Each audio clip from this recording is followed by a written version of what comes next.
बापूंनी हजारो लेकींना दिलं आयुष्याचं नवदार. साईंना अभिप्रेत असलेली सेवा करणाऱ्या बापूंना मनापासून सलाम हजार. बापूंना मनापासून बापू कोते जर तिच्या पाठीमागे जर उभी राहिले नसते तर तिच्या आई वडिलांचं स्वप्न कधीही पूर्ण झालं नसतं. कारण बाबांच्या पावनभूमीमध्ये कैलास बापूंनी हे जे काम सुरू केलं ते साक्षात साईबाबांना अभिप्रेत असलेलं काम. या मतदारसंघाचे भाग्यविधाते नामदार राधाकृष्ण विखे पाटील यांना अभिप्रेत असलेलं काम. संपूर्ण शिर्डी व शिर्डी परिसरातील नागरिकांना अभिप्रेत असलेलं काम. म्हणून गेल्या 25 वर्षापासून बापूंनी जरी हा वैयक्तिक साई सिद्धीच्या माध्यमातून हा सोहळा सुरू केला असला तरी याला पंचक्रोशीचं स्वरूप आलं. परिसरातील बापूंवर प्रेम करणारे सर्व मित्र परिवार नातेवाईक नागरिक या विवाह सोहळ्यासाठी झटतात, आपला खारीचा वाटा उचलतात. म्हणून 25 वर्षात बापूंच्या या विवाह सोहळ्याने एवढी मोठी उंची गाठली की हा विवाह सोहळा फक्त शिर्डीपुरता मर्यादित न राहता संपूर्ण परिसराचा झाला. प्रत्येकाला आपल्या घरातलं कार्य वाटू लागलं. आणि म्हणूनच की काय, बाबांचा आशीर्वाद असल्या कारणानं, जनार्दन स्वामींचा आशीर्वाद असल्या कारणानं या विवाह सोहळ्याला अनेक पारितोषिकं मिळाले. गिनीज बुक ऑफ वर्ल्डमध्ये या विवाह सोहळ्याची नोंद झाली.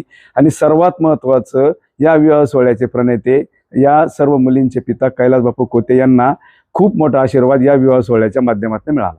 या विवाह सोहळ्यासाठी कसं आहे की प्रत्येकाला असं वाटतं की माझ्या घरात जर मुलगी असली तर तिचं कन्यादान करताना जो काही आनंद असतो तो आमच्या सगळ्यांच्या वाट्याला बापूंच्या माध्यमातून येतं. कारण मुलीची लग्नाची तयारी म्हटली की बारीक बारीक गोष्टीपासनं मोठ्या मोठ्या कामापर्यंत या ठिकाणी प्रत्येकाच्या वाट्याला कामे करावी लागतात. आणि कैलास बापू कोतेंचं आपणा सर्वांना व्यक्तिमत्व माहीत आहे की छोटं जरी काम असलं तरी त्याचं ते अतिशय सूक्ष्म कामाचं नियोजन या माध्यमातून करतात.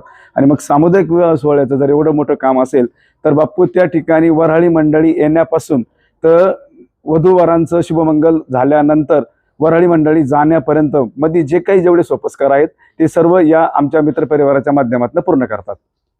एकदा काय झालं की सामुदायिक विवाह सोहळ्याच्या माध्यमातून आपल्या सर्वांना माहिती असेल की एका कन्येने त्या ठिकाणी अशी प्रतिक्रिया दिली होती की जर कैलास बापू कोते जर तिच्या पाठीमागे जर उभी राहिले नसते तर तिच्या आई वडिलांचं स्वप्न कधीही पूर्ण झालं नसतं. कारण मला वाटतं ती विदर्भातली जोडी होती आणि तिथे आपल्या सर्वांना माहिती आहे की हातातोंडाची लढाई खूप मोठी आहे. लवकर तिथे अन्न लोकांना त्या ठिकाणी मिळत नाही. तर मग धूमधडाक्यातलं लग्न तर खूप मोठी गोष्ट. आणि मग त्या चेहऱ्यावरचा त्यांचा जो आनंद होता किंवा ती मुलगी त्या ठिकाणी जे सांगत होती की बापूंच्या रूपात मला या ठिकाणी देवच भेटला आणि माझ्या आईवडिलांचं आमच्या संपूर्ण कुटुंबाचं स्वप्न बापूंनी या ठिकाणी पूर्ण करून घेतलं.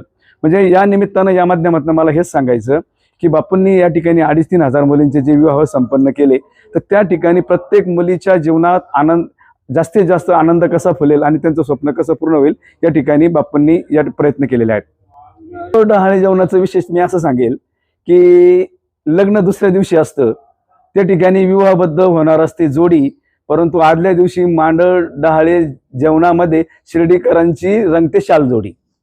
या निमित्तानं बापूंसाठी मी एवढं सांगू इच्छितो, ना रक्ताचं नातं ना कुठलाही स्वार्थ होता, फक्त माणुसकीचा दिवा त्यांच्या मनात तेवत होता. बापूंनी हजारो लेकींना दिलं आयुष्याचं नवदार. बापूंनी हजारो लेकींना दिलं आयुष्याचं नवदार. साईंना अभिप्रेत असलेली सेवा करणाऱ्या बापूंना मनापासून सलाम हजार. बापूंना मनापासून सलाम हजार.